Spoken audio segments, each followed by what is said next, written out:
नमस्कार प्रिय विद्यार्थियों।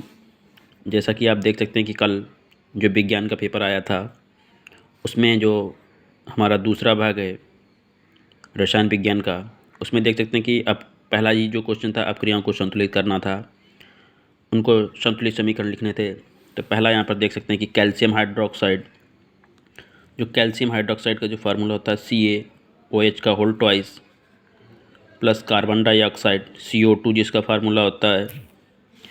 यहाँ पे क्या था कि कैल्शियम कार्बोनेट बनना था, क्रिया दी थी, बस फार्मूले लिखने थे और संतुलित करना था।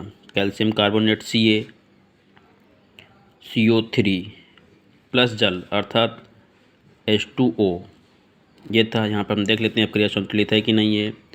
देखते हैं कैल्शियम भी यहाँ पर उत्पाद में एक है, अभिकारक में भी कैल्शियम एक है, कार्बन एक अभिकारक में उत्पाद में भी है।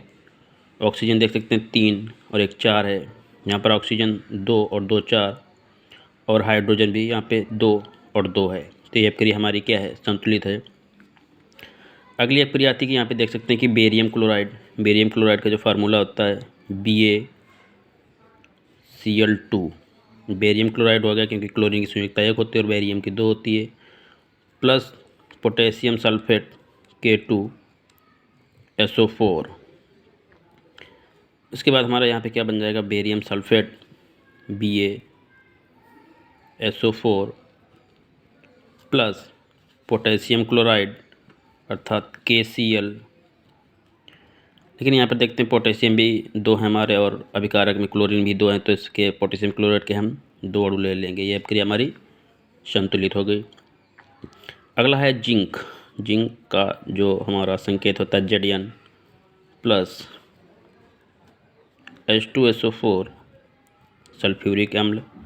ये क्या बन जाएगा, जिंक सल्फेट बन जाएगा, क्योंकि हमारा जिंक अधिक रिएक्टिव होता है हाइड्रोजन से, तो जिंक सल्फेट प्लस हाइड्रोजन बच जाएगा। अब क्रिया भी बैलेंस है, Zn उत्पाद में भी एक अभिकारक में भी एक। उसके बाद देख सकते हैं कि सिल्वर नाइट्रेट जो चौथा है हमारा, सिल्वर नाइट्रेट है यहाँ पर AgNO3, ये सिल्वर नाइट्रेट हो गया हमारा। उसके बाद zinc chloride formula ZnCl2, silver chloride बन जाएगा यहाँ पर AgCl, सिल्वर क्लोराइड बन गया, प्लस जिंक नाइट्रेट ZnNO3 का होल ट्वाइस। एक बार देख लेते हैं बैलेंस ही सही से है कि नहीं है। यहाँ पर देख सकते हैं NO3 2 हैं, यहाँ पर NO3 एक ही है, क्लोरीन 2 हैं। तो क्या करेंगे, जो सिल्वर क्लोराइड है इसके आगे हम 2 लगा देंगे, ये हो गया, और इसके आगे हम लोग भी 2 कर देंगे, तो सिल्वर भी हमारा बैलेंस हो गया यहाँ पर उत्पाद में। ये क्रिया भी यहाँ से संतुलित हो गई। इसी में अगला पूछा गया क्वेश्चन कि एक जस्ते की छड़ को कॉपर सल्फेट विलयन में डालने पर उसका रंग धीरे धीरे गायब हो जाता है, क्यों?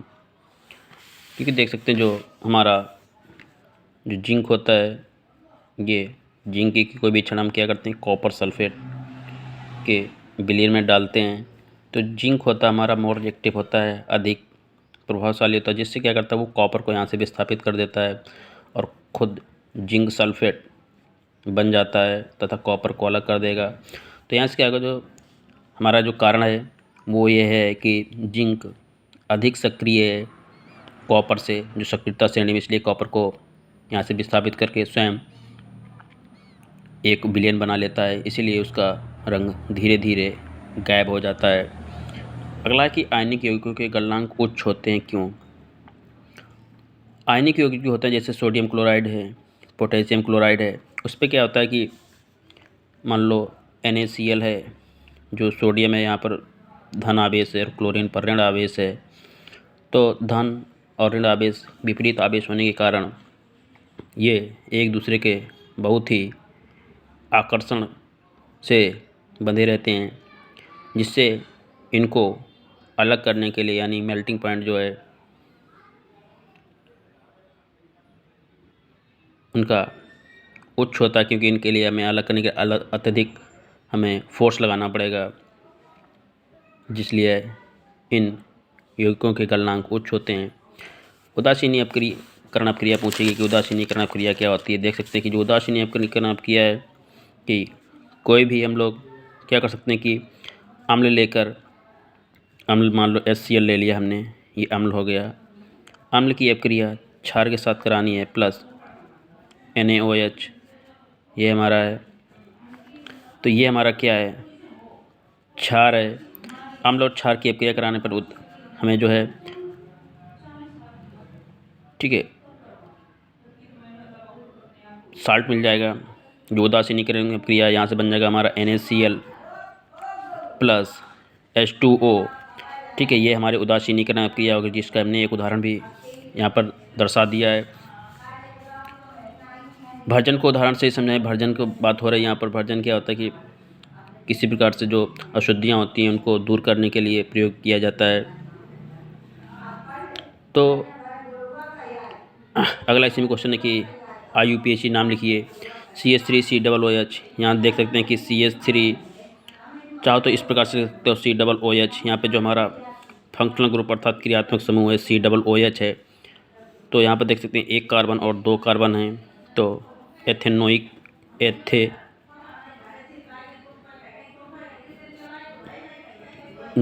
एसिड। अगला CH3CHO, 1-2 कार्बन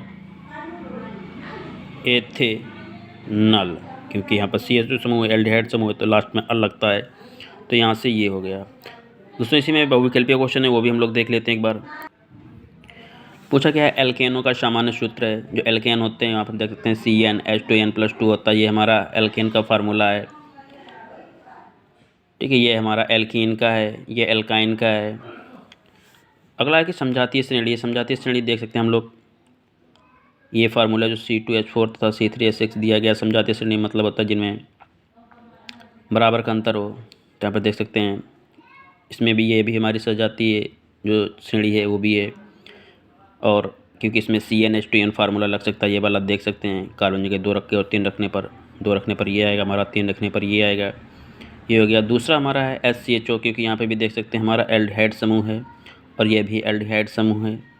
तो ये भी हमारा क्या है, समझातीय श्रेणी है। तो पहला और तीसरा विकल्प जिसमें भी है वो सही है। यहाँ पर देख सकते हैं पहला दूसरा है, पहला चौथा है, दूसरा चौथा है और पहला तीसरा। तो डी ऑप्शन हमारा यहाँ पे सही हो जाएगा, क्योंकि यहाँ देख सकते हैं ना कि OH समूह है हमारा एल्कोहल, यहाँ पे एल्डिहाइड समूह है, यहाँ पे भी एल्कोहल समूह है और यहाँ पर कीट जो है हमारा ईथर समूह है। तो इस प्रकार से हमारा ये ऑप्शन सही हो जाएगा। निम्नलिखित में से कौन सा धातु ठंडे जल के साथ हाइड्रोजन गैस बनाता है। दोस्तों देखते हैं जो ठंडा जल होता है अपना वाटर H2O, तो इससे जो अधिक सक्रिय होगा वही यहाँ से हाइड्रोजन को विस्थापित कर पाएगा। तो तांबा और सोना जो होता है वो सक्रियता श्रेणी में हाइड्रोजन से नीचे है, इसलिए ये नहीं विस्थापित कर पाएंगे। इसमें से पोटेशियम जो होता है वो हाइड्रोजन से ऊपर होता है सक्रियता श्रेणी में। एल्युमिनियम भी होता है। तो यहाँ पर ये दोनों ही ऑप्शन सही हैं, पोटेशियम भी और एल्युमिनियम भी। अगला पूछा गया कि शून्य pH वाला विलयन होता है। शून्य pH जो pH वैल्यू होती है 0 से लेकर 14 तक होती है। यहाँ से 7 होता है, जो 7 होता है हमारा वो उदासीन होता है, 7 से कम हमारा एसिडिक हो जाता है और ये वाला हमारा बेस हो जाता है। तो हमारा जो शुद्ध pH वाला विलयन जो होगा वो अम्लीय होगा। सूर्य के प्रकाश में पारगमन की उपस्थिति में कार्बन डाइऑक्साइड तथा H2O के संयोजन से निम्नलिखित कौन सा यौगिक बनता है। ग्लूकोज बनता है, सभी लोगों को पता है। निम्नलिखित रासायनिक अभिक्रिया पूर्ण करने पर निम्नलिखित में कौन सा यौगिक प्रयुक्त होता है। तो यहाँ पर हमारा हो जाएगा सोडियम हाइड्रोक्साइड, क्योंकि अगर पोटेशियम हाइड्रोक्साइड लेंगे तो हमारा उत्पाद में कहीं भी पोटेशियम है नहीं, तो इसीलिए हमारा सोडियम हाइड्रोक्साइड हो जाएगा। देखिए कितना अच्छा पेपर था, यहाँ पर बिल्कुल सब कुछ पढ़ा हुआ आया, कोई भी समस्या नहीं होनी चाहिए। फिर भी अगर कोई समस्या है तो कमेंट करके आप लोग पूछ सकते हैं। धन्यवाद।